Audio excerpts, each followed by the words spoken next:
மக்கள் அவர்களுக்கு அறுதி பெரும்பான்மை கொடுக்கல. நாங்கள் போய் அவர்களை ஆதரிக்க வேண்டும் என்று சிலர் எதிர்பார்ப்பதும், தீய சக்தி திமுக சொல்லி விஜய் அவர்கள் தமிழ்நாடு முழுவதும் பரப்புரை செய்தார்கள்.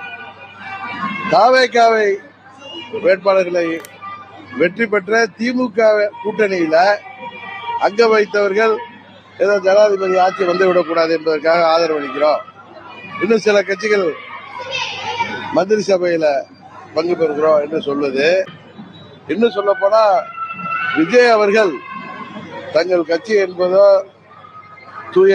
நாங்கள் தூய சக்தி என்று சொன்னார்கள்.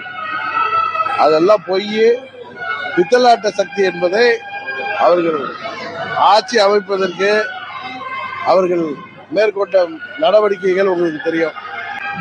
விஜய்க்கு ஆதரவு அளித்தது என்பது மாபெரும் தவறு. காரணம், அதிமுகவையும் அம்மாவின் தொண்டர்களையும் அழிக்க பார்க்கிறார் விஜய். இன்றைக்கு அது நடந்திருக்கா இல்லையா? 25 பேர் தேவையில்லாமல் அதிமுகவுக்கு எதிராக நிலைப்பாடு எடுத்து தேசிய ஜனநாயக கூட்டணி நிலைப்பாட்டுக்கு எதிராக விஜய்க்கு ஆதரவு அளித்து இன்றைக்கு அவர்களை விஜய் நடு ரோட்ல விட்டுட்டார்.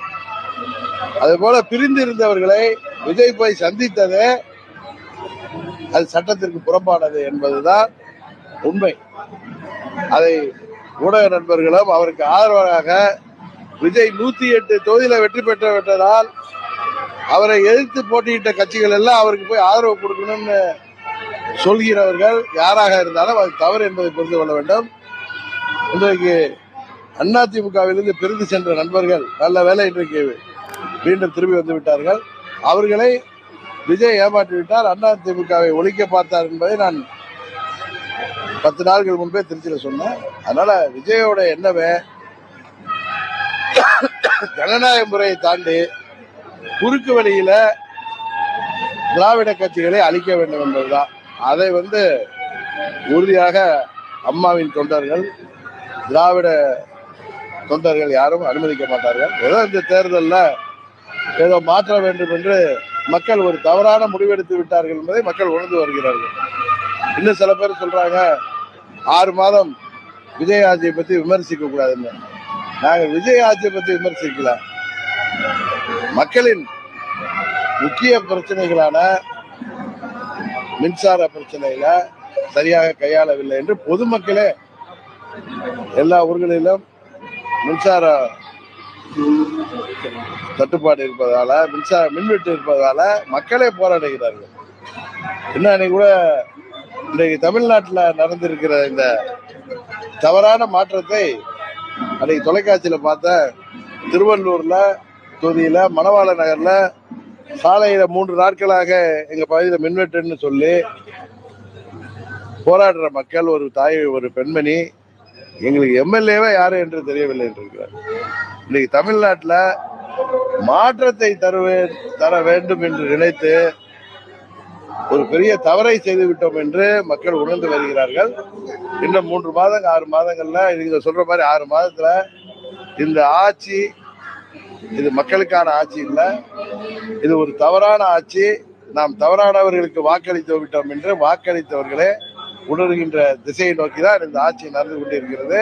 இதை நான் காழ்ப்புணர்ச்சியில சொல்லல. விஜய் அவர்கள் ஆட்சி அமைப்பதற்கு செய்த அணுகுமுறையே சட்டத்திற்கு புறம்பானது என்று சொன்னேன். ஒரே எம்எல்ஏ வைத்திருக்கிற கட்சி என்பதனால கட்சி தாவல் தடை சட்டம் வராது என்கிற தைரியத்துல எங்க எம்எல்ஏவை இருக்கிறார். கரெக்டா? இவர்களுக்கு யாருக்காவது மந்திரி பதவி கொடுக்கப்பட்டிருந்தால் உறுதியாக நீதிமன்றம் அதற்கு ஏற்கனவே சிபுசோரன் வழக்கு இருக்கு, ஜேஎம்எம் கேஸ்லாம். அதுல நரசிம்மராவ் மேலேயே எஃப்ஐஆர்ல கேஸ் சேர்க்கப்பட்டு அவர் தான் முதல் குற்றவாளியாக சேர்க்கப்பட்டதாக தான் நினைக்கிறேன். அதுபோல இது சட்டத்திற்கு புறம்பான முறையில இவர்கள் ஆட்சி அமைக்க முயற்சித்தார்கள். அனைத்து இந்திய அண்ணா திராவிட முன்னேற்ற கழகத்தை அழித்து விட வேண்டும். தேர்தலுக்கு முன்னே என்ன சொன்னாரு? அதிமுக ஒரு ஊழல் சக்தி. மறுமுறை சொல்றப்ப பிஜேபி கூட்டணியில மற்றும் சிலர் இருக்கிறாங்கன்னு எவ்வளவு கேவலமாக பேசினார். அவர் ஆட்சி அமைப்பதற்கு அம்மாவின் தொண்டர்கள் எப்படி ஆதரவு கொடுக்க முடியும்? தாவேகாவை திமுகவை எதிர்த்து வென்றவர்கள் எப்படி தாவேகாவுக்கு ஆதரவு கொடுக்க முடியும் என்பதை உணர வேண்டும். என்ன சொல்ல போனா ஒரு தவறான ஆட்சியை தமிழ்நாட்டில் உருவாக்கி விட்டோம் என்பதை மக்கள் விரைவில் உணர்வாங்க.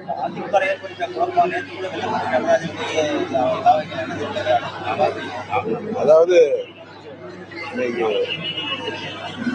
இது போல அவசரப்பட்டு செய்கின்ற நடவடிக்கைகள் நாளைக்கு அவர்கள் தவறு செய்து விட்டோம் என்பதை உணர்ந்து திரும்பவும் அம்மாவின் கட்சிக்கு வருவதற்கு காலம் துறையில்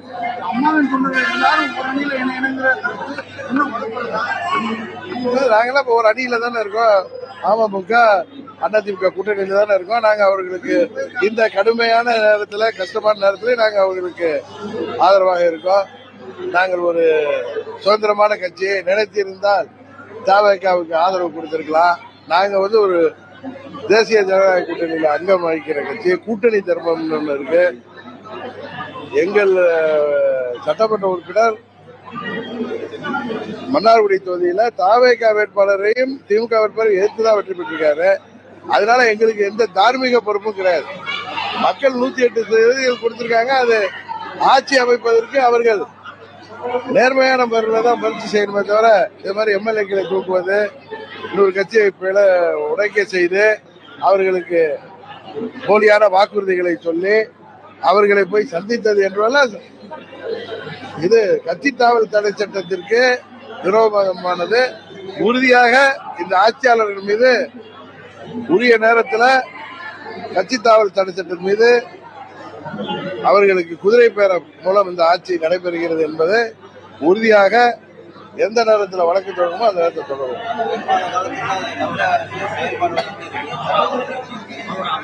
அதான் தமிழ்நாட்டு மக்கள் தான் உங்க ஊடகங்கள் வாயிலாக சொல்லிட்டு இருக்காங்க. நாங்க என்ன சொல்ல வேண்டியிருக்கு? இன்னைக்கு கம்யூனிஸ்ட் தலைவர் சொல்றாரு, சிபிஎம் தலைவர் 6 மாதம் அவர்களை ஒன்று சொல்ல வைக்கின்ற விவசாயிகள் அன்றைக்கு கடனை தெரிவித்திருக்காங்க. பயிர்க்கடனை தள்ளுபடி செய்வ 5 ஏக்கருக்கு வரை உள்ள விவசாயிகளுக்கு அவர்கள் வாங்கிய பயிர்க்கடன்கள் எல்லாம் முழுவதும் தள்ளுபடி செய்வோம். 5 ஏக்கருக்கு மேல் உள்ள விவசாயிகளுக்கு 50% தள்ளுபடி சொல்லிட்டு நிலத்தின் அளவை கருத்தில் கொள்ளாமல் வாங்கிய கடனை கருத்தில் கொண்டு இவர்கள் செய்தது விவசாய டெல்டா விவசாய சங்கங்கள் தமிழ்நாட்டில் உள்ள அனைத்து விவசாயிகளுமே இன்றைக்கு அதை எதிர்க்கிறார்கள்.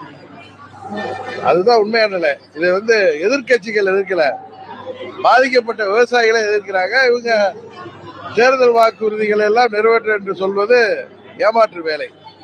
அவர் என்ன சொன்னாரு தேர்தல் வாக்குறுதியில? ஒவ்வொரு மாதமும் 200 யூனிட் மின்சாரம் இலவசம் சொன்னாரு. இப்ப 2 மாதத்துக்கு தான் 200 யூனிட் இலவசம், அதை 500 யூனிட் யூஸ் பண்ணான்னு இவர்கள் பித்தலாட்டங்கள் வெளியே வருது. 6 மாதத்துல நமக்கே வேலை இருக்காது. மக்களே இவர்களை புரிந்து கொள்வார். இந்த 15 நாள் ஆட்சி ஏமாற்றம். அவர்கள் சட்ட ஒழுங்கை கூட பாதுகாக்க முடியல. டைம் கொடுங்கிறாங்க. எதுக்கெல்லாம் டைம் கொடுக்கணுங்கிறது இருக்கு. அடிப்படை தேவையான மின் தட்டுப்பாடை எப்படி டைம் கொடுக்க முடியும்? அதுபோல இந்த ஆட்சியில பெண்களுக்கு எதிரான குற்றங்களை நாங்க வந்தா உடனே தடுத்துருவோம்னாங்க. நீங்க உடனே தடுக்க முடியல, குறைப்பதற்கான உங்க ஆட்சி மேல ரவுடிகளுக்கும் குற்றவாளிகளுக்கும் உங்க ஆட்சி மேல ஒன்றும் பயம் இல்லை என்பதை வெளிப்படுகிறது. இனியாவது திருத்திக் கொள்ள வேண்டும். இந்த ஆட்சியாளர்கள் இருக்கிற காலம் வரை திருத்திக் கொள்ள வேண்டும். சட்டமன்ற உறுப்பினர்களை விலைக்கு வாங்கி ஆசை வார்த்தை சொல்லி பதவி தர்றேன் மந்திரி தரேன்னு சொல்லி ஏமாற்றி ஆட்சி நீண்ட நாட்கள் நீட்ட முடியாது. தமிழ்நாட்டில் குதிரை பேரம் என்கிறத கேள்விப்படாத தமிழ்நாட்டில் இன்றைக்கு தவறான ஒரு முன்னேற்றத்தை திரு விஜய் அவர்கள் உருவாக்கி இருப்பதுதான் இன்றைக்கு அவர் செய்திருக்கிற சாதனை. எல்லா படையும் ஒழுங்கா செயல்படணுங்கிறது தான் எங்களுடைய மக்களுக்கு ஆட்சி நடத்துற வேலை. ரீல் எடுக்கிறது ஈஸி, இன்ஸ்டாகிராம் மூலம் அன்றைக்கு செய்திகளை பரப்பியது ஈஸி. இன்றைக்கு ரியல் லைஃபுக்கு வந்துட்டாங்க. அவர்கள் இந்த ஆட்சி எப்படி நம்ம கிராமத்தில் சொல்லுவாங்களா மொக்கை வாங்குகிறார்கள் என்பதை நீங்கள் பார்க்க போறீங்க.